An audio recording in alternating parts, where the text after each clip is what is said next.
Right, so now we're going to look at the subtotal function.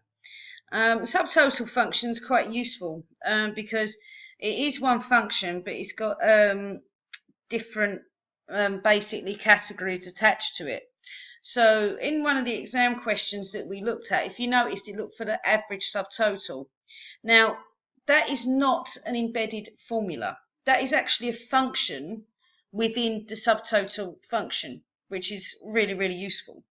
So I'm going to show you the first exercise. Now, what you can do is use equals, subtotal. So when you select subtotal here, you can see that it comes up with all the different functions it has within it, and you can select the one that you need. So in this case, we want the subtotal sum. So I'm going to select sum, and you can see it comes up with a number 9 there because that is the 9th function number. Now here, you press the comma, highlight what you want to subtotal, and obviously if you're subtotaling, it's just values, isn't it? You're not going to be subtotaling text. So think of this like maths. Now I close the brackets, and it gives me my my sum, so which is excellent.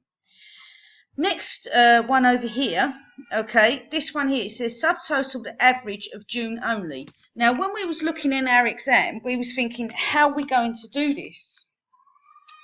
Now it's really, really obvious because they want you to filter.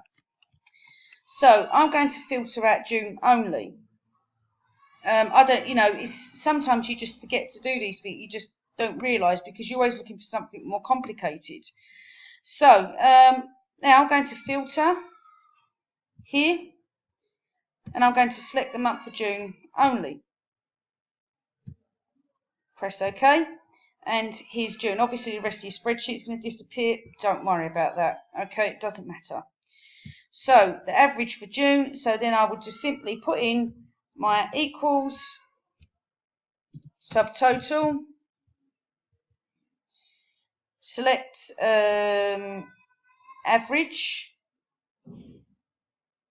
which is here, and then it's going to find me the average for June. Quickest way to do it. Now I'm going to want the rest of the spreadsheet back. Select all, press OK. Now if at any point, because I haven't tested all of these, if at any point that you need to do something, okay, and like here, maybe the sales in August, and then you filter, and you can see this part disappears, just simply, if you need to, just move this out of the way, okay? So you highlight everything, and then you get the cross there, and you can see that you can pick it up and move it, or generally be able to pick it up and move it wherever you want. If not, you can copy and paste it onto another worksheet if you need to do that, okay? Right, hope that helps.